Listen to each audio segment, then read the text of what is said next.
హైదరాబాద్ గాంధీ భవన్ లో రాష్ట్ర అవతరణ దినోత్సవం సందర్భంగా వేడుకలు నిర్వహిస్తున్నారు కాంగ్రెస్ నేతలు. పీసీసీ మహేష్ కుమార్ గౌడ్ జాతీయ జెండా ఎగరవేసి అమరవీరులకు నివాళులర్పించారు. వేడుకల్లో ముఖ్య నేతలు, ఎమ్మెల్యేలు, ఎమ్మెల్సీలు అటెండ్ అయ్యారు.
ఓకే, ఇప్పుడు తెలంగాణ ప్రదేశ్ కాంగ్రెస్ కమిటీ అధ్యక్షులు తెలంగాణ ఆవిర్భావ దినోత్సవాన్ని పురస్కరించుకొని శ్రేణులు ఉద్దేశించి మాట్లాడవలసిందిగా కోరుతున్నాం.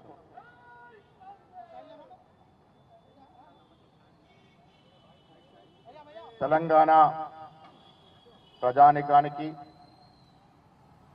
తెలంగాణ రాష్ట్ర ఆవిర్భావ దినోత్సవ శుభాకాంక్షలు.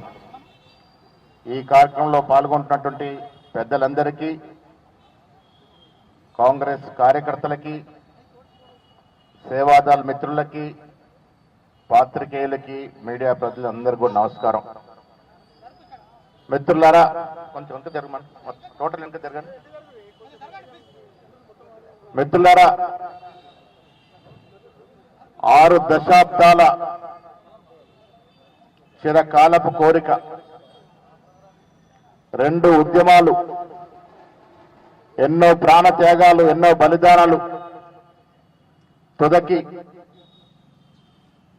సోనియా గాంధీ వల్ల, ఆవిడ దృఢ నిర్ణయం వల్ల తెలంగాణ ఆవిర్భావం అయింది. వేలాది మంది తొలి మలి ఉద్యమంలో తెలంగాణ రాష్ట్ర సాధన కోసం బలిదానం చేసినటువంటి సందర్భం. వారందరికీ కూడా వారి యొక్క బలిదానాల వల్ల వచ్చిన తెలంగాణ ప్రజానికం ఎప్పటికీ రుణపడి ఉండాల్సిన అవసరం. 10 ఏళ్ళు తెలంగాణ వచ్చిన తర్వాత 10 ఏళ్ల బీఆర్ఎస్ పాలన మనం చూసాం మిత్రులారా. ఆర్థిక విధ్వంసం జరిగింది, పోలీసు రాజ్యం నడిచింది, ప్రజాస్వామ్య విలువలు మంట కలిపినాయి, రాజ్యాంగ తిలోకత వచ్చినారు. తుదకి 2023లో తెలంగాణ రాష్ట్రంలో మార్పు వచ్చింది. మాన్య ఖర్గే గారు, సోనియా గాంధీ గారు, రాహుల్ గాంధీ గారు, ప్రియాంక గాంధీ గారు తదితరులు చెప్పిన మాటలు నమ్మి ఇచ్చిన 6 గ్యారంటీలు విశ్వసించి తెలంగాణలో అధికార మార్పుకు శ్రీకారం చుట్టారు. తెలంగాణ ఇచ్చినటువంటి పార్టీ కాంగ్రెస్ పార్టీని అధికారంలోకి తీసుకొచ్చినారు. మిత్రుల సంవత్సరం గడిచింది. రాష్ట్ర ముఖ్యమంత్రికి యువకుడు రేవంత్ రెడ్డి గారు డిప్యూటీ ముఖ్యమంత్రి బట్టి విక్రమార్క గారి సారథ్యంలో మంత్రివర్గ సభ్యులు, శాసనసభ్యులు, శాసన మండలి సభ్యులు, ఆ తర్వాత ఎన్నికల్లో గెలిచిన పార్లమెంట్ సభ్యులు, రాజ్యసభ సభ్యులందరూ కూడా తెలంగాణ పునర్నిర్మాణానికి కట్టుబడి ఉన్నారు. అభివృద్ధి, సంక్షేమం రెండు కళ్ళలాగా ముందుకు సాగుతా ఉంది. తెలంగాణలోని కాంగ్రెస్ ప్రభుత్వం ఇవాళ దేశానికి దిక్సూచిగా మారింది, ఒక రోల్ మోడల్గా మారింది.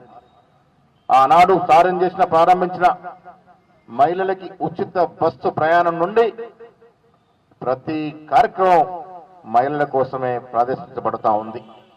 ఇవాళ ఇచ్చిన సన్న బియ్యాల వరకు ఎన్నో సంక్షేమ కార్యక్రమాలు, 18 మాసాల్లో ఎన్నో సంక్షేమ కార్యక్రమాలు, ఎన్నో అభివృద్ధి కార్యక్రమాలు, విద్యా వైద్యానికి పెద్దపీట వేస్తూ యావత్ ప్రపంచ దృష్టిని ఆకర్షించింది తెలంగాణ.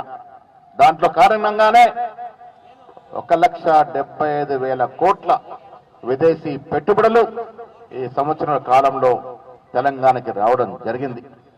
ఇది గొప్ప విజయం. సంక్షేమ పథకాలకు వచ్చినప్పుడు 500 రూపాయలకే మహిళా సోదరిమణులు తృప్తిపడే విధంగా గ్యాస్ సిలిండర్ ఇస్తా ఉన్నాము. 200 యూనిట్ లోపు విద్యుత్ కాలుకుంటే ఇవాళ దాదాపు 50 లక్షల కుటుంబాలు ఆ లబ్ధిని పొందుతా ఉన్నాయి. సన్న బియ్యాలకు బోనస్ ఇవ్వడం వల్ల ఇలా యావత్ దేశంలోనే అత్యధిక వరి ధాన్యం పండించినటువంటి చరిత్ర తెలంగాణ.